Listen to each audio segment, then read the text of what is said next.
नमस्कार, यो भिडियो हेरिरहनु हुने यहाँलाई स्वागत छ। तपाईं पहिलो पटक यो भिडियो हेर्दै हुनुहुन्छ भने हाम्रो च्यानल सब्स्क्राइब पनि गरिदिनु होला र भिडियो हेरिसकेपछि भिडियोको बारेमा लाइक, कमेन्ट र शेयर पनि गरिदिनु होला। आज हामी खसीको फोक्सो फ्राई बनाउँदै छौं। खसीको फोक्सो नजिकैको पसलबाट किनेर ल्याएको छु। कति राम्रो छ हेर्नुस् त फोक्सो।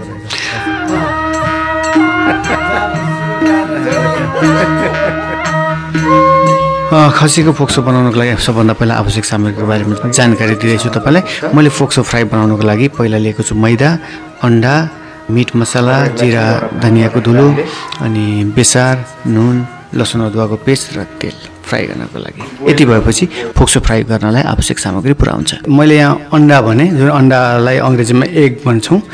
एगलाई चाहिँ नेपालको ठाउँ अनुसार चाहिँ फरक फरक नाम लिँदो रहेछ।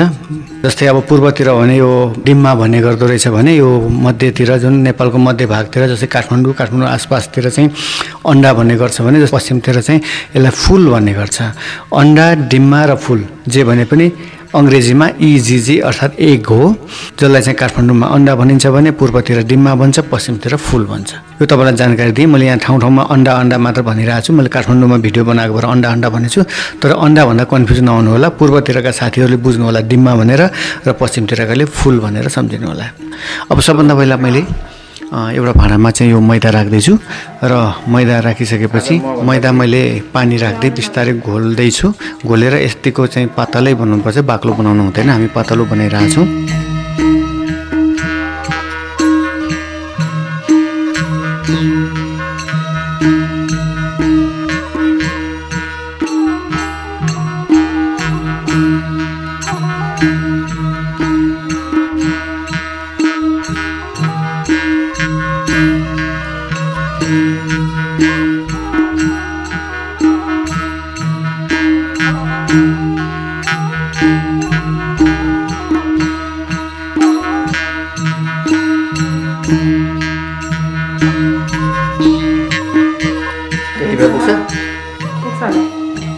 यो नुन हो है, किनभने फ्राई गर्दा पनि हाल्छ नि त, नपुग्यो भने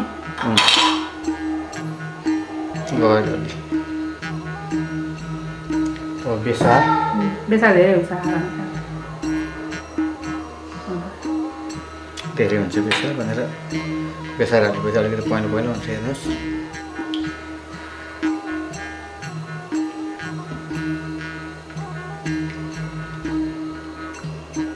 कस्तो मजाको भयो भाइ। अब यो जिरा धनियाको धुलो सबै हालौँ। धेरै गर्ने भन है, म बनाएर देखाउँदैछु।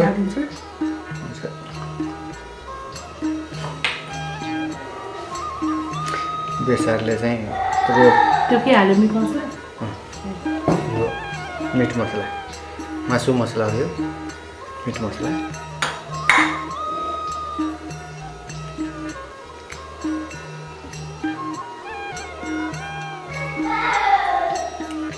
अन्डा सन्डा राखेर पछि पानी फेरि राखेर बोल्छु भने कि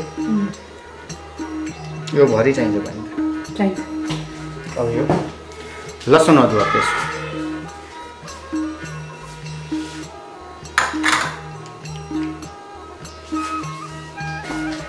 अन्डा वाक्क लगाएर अन्डा मैले यहाँ राख्छु। कोरेँ एउटा,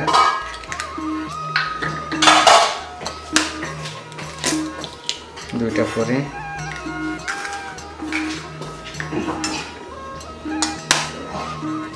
तीनटा फोरेँ, बढीमा 4वटा राखौँ।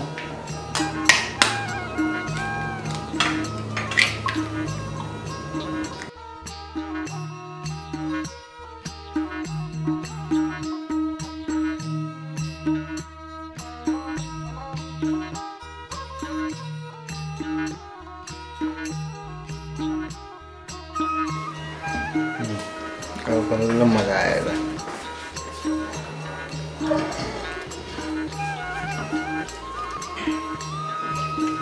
अब यो यसरी अन्डा राखेपछि पानी थप्नुपर्छ।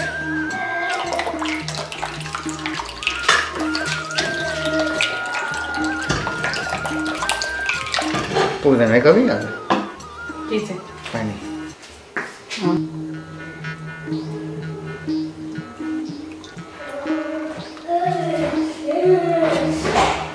ल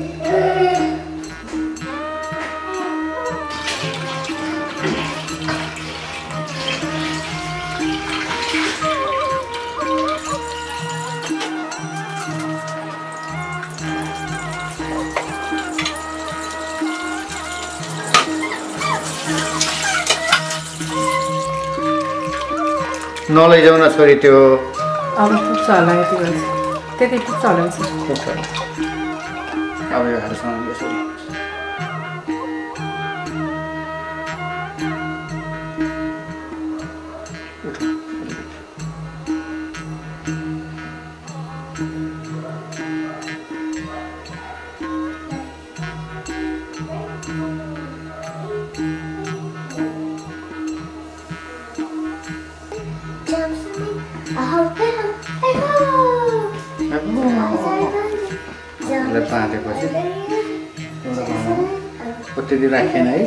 पुरै हालिसक्यो मेरो छोरीले पनि बेला बेलामा सिकाउँदैछ हामीलाई हालिसकेपछि फोक्सोको पाल थुन्नुपर्छ पाल चाहिँ यो डोरीले बाँधेर मात्र हुँदैन एउटा हामीले चाहिँ घरेलु उपाय भनेको एउटा आलुलाई चाहिँ सानो टुक्रामा काटेर त्यो पालभित्र मजाले छिराउने अनि त्यसपछि त्यसैको छेउमा चाहिँ मजाले डोरीले बाँधेपछि भित्रको छिराएको अहिलेको लिक्विड अथवा झोल चाहिँ निस्कदैन र यति गरिसकेपछि अब हामी एउटा भाँडामा उसिन्न राख्छौँ पानी राखेर मजाले उसिन्छौँ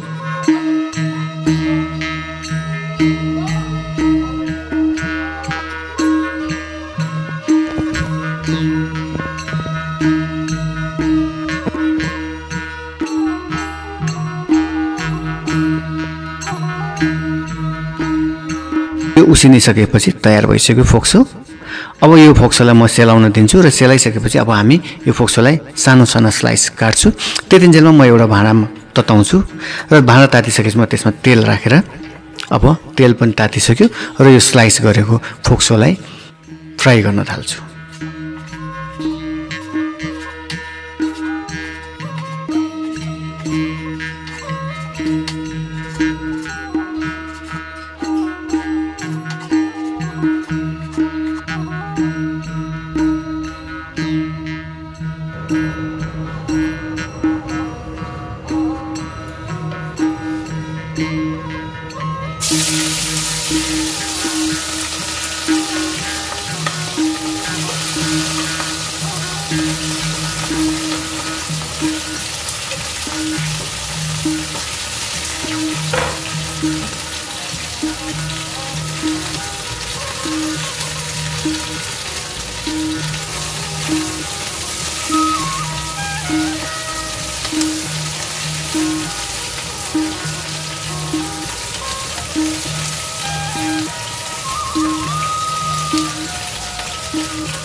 यसरी फ्राई गरिसकेपछि फोक्सो फ्राई तयार भयो तपाईं पनि घरमा ट्राई गर्नु होला तपाईलाई आजको भिडियो कस्तो लाग्यो कृपया यो भिडियो हेरिसकेपछि भिडियोको बारेमा लाइक कमेन्ट र शेयर पनि गरिदिनु होला र हाम्रो च्यानल पहिलोचोटि हेर्दै हुनुहुन्छ र सब्स्क्राइब गर्नुभएको छैन भने कृपया सब्स्क्राइब गरिदिनु होला है भन्दै आजको भिडियोबाट बिदा चाहन्छु नमस्कार